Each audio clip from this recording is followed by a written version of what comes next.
So, good morning, ma'am. Good morning, everyone. We will discuss the shotgun shell. So, shotgun.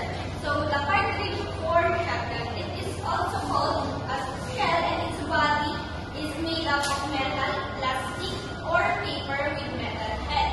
In short, shotgun is ito daw po yung full ammunition, kung saan ito daw po yung ammunition na ginagamit sa shotgun. And it is called full ammunition is dahil daw po is nakapaloob na dito yung primer, yung powder, and yung shots or yung pellets.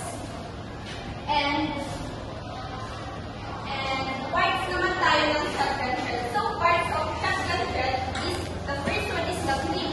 So clip is, it keeps the pellets and the white and the wad inside until the shell is fired daw po. And next is yung shot. Ito daw po yung maliliit na mga metal balls na nasa loob ng shells.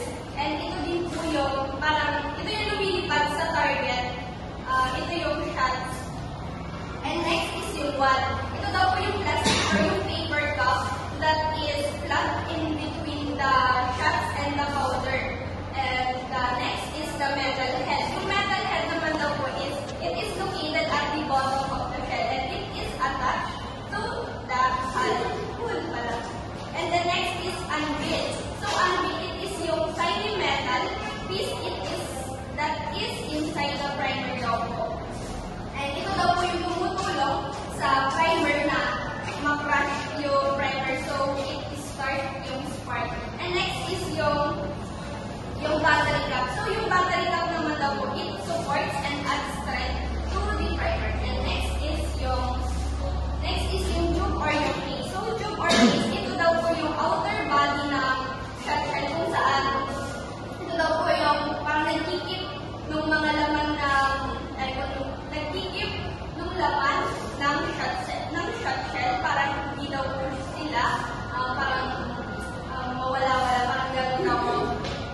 And ngayon daw po is plastic na daw po yung ginagamit na tube or case. Pero dati po is ang gamit daw po na shot shell is made up of metal daw po or paper. And next naman is yung primer. And alam naman natin yung primer is when the primer is when the firing pin hits the primer is ito na daw po yung mag-explode na daw po yung primer. And after mag-explode, alam naman natin na parang mabuburn niya na yung gunpowder. So, yun po yung primer. And may 3 parts of primer. Primer cap, anvil, and battery cap.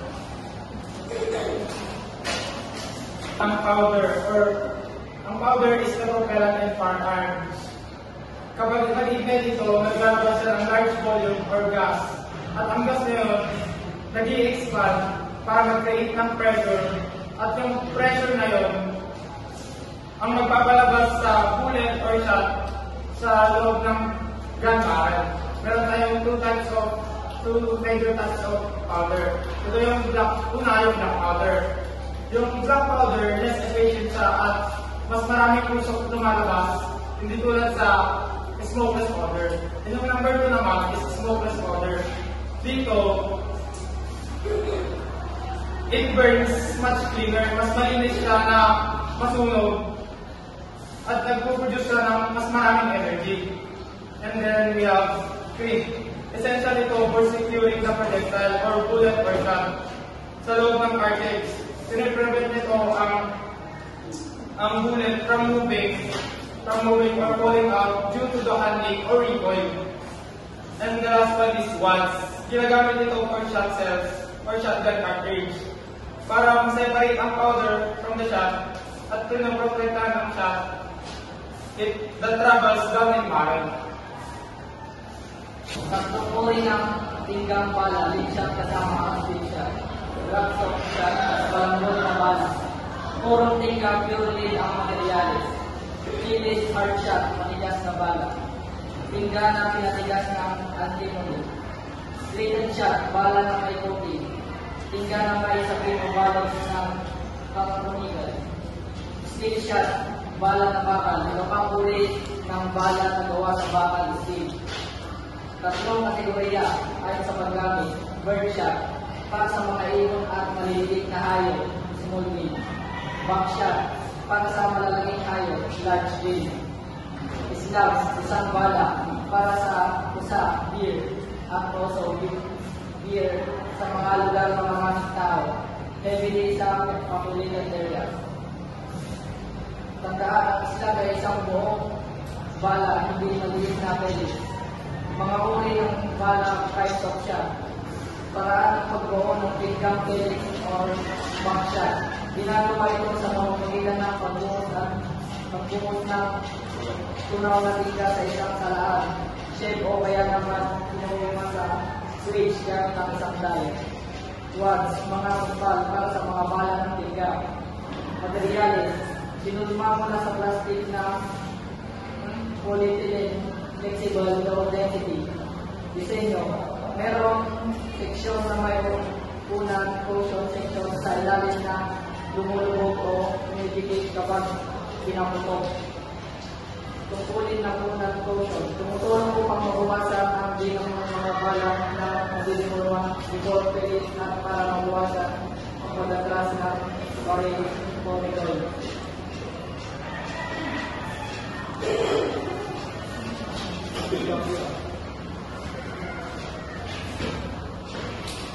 Gusto naman sa content ayaw nila, kumakapin ang tamang kultura ng content at ayaw na ginagamit para daw maging maganda at daw ang tama ng bala at protection na din daw ito ng baril. And then dito naman tayo sa islam, ang islam daw ay isang malaking bala na mas malalim daw ang penetration na para sa backshot. And then dito is mas effective daw kung sa mga malalaking target. And then dito naman tayo sa backshot. Ang backshot daw is may mga maliliit na mga pellet na kapag pinutok daw ito is pwede kumalat yung mga maliliit na pellet na yun. And mas effective daw ito sa mga malapitang labanan o mga malapitang target. Ito naman, pledge siya. Ito ay binubuo ng maraming maliliit na matibay na bakal na karayo or steel needles na kumapalit sa normal na shot, sa shotgun shell. Meron itong maliliit na fins sa dulo para manatiling stable sa iyong habang lumilipat. Dahil ito, mas maganda ang aerodynamics at armor-piercing ability kumpara sa ordinary shot. Armor-piercing slug or APS. Ito naman ay isang carbine sabot slug na may hugis aerodynamic kaya stable sa flight kahit hindi umiiko or nag-speed. Mas maliit ito kaysa sa stomach slug at nasa loob ng plastic. Pagkatapos ng bala sa baril, nahati ang sabot sa dalawa at mabuto dahil sa hangin habang ang mismong slug ay tuloy-tuloy sa target. Ginagamit ito para tumakbo sa armor. Steel shot.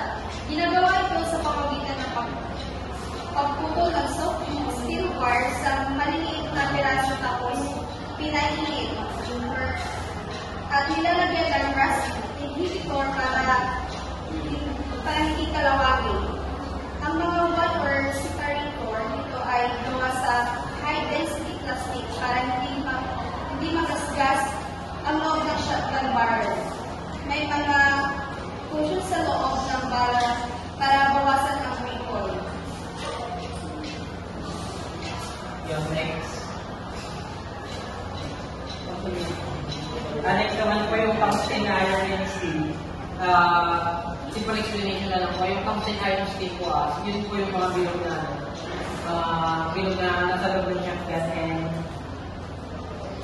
ito din po, pwede rin po siya sa mga longer shot and recommended din po siya sa mga any type of shotgun. And yung biggest naman po, tapos more diameter. Yun po yung mga size nung ito po yung mga size nung bala and yung more diameter naman po. Yung size nung bilog ng shotgun. And next po yung sa shotgun pattern testing. Ito po yung papel kapag binabalin mo. Parang sa fire po. Kasi po kung gano'n po gano'n po kalakas yung pala ng shotgun, doon po nila tinitest o gano'n po pala yung bago ng Shotgun lang. Close shotgun mode.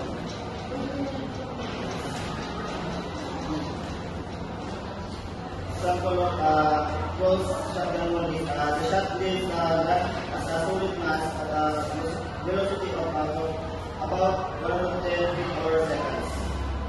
Or from 1 to 3 feet, the shot is produced about 1 or 1 inches in diameter.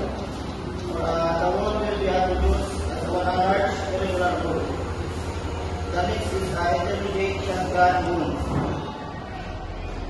Example of intermediate shotgun wound is produced if the shotgun muzzle is beyond 3 feet or the shots begin to split out, forming a central hole with a small perforation around it. Or at 4 feet, the one appears central hole surrounded and square holes. The third is distance shotgun wound. Example of distance shotgun wound is at a range of over 4 feet, the shot continues to split out and produce a mass of small perforation with a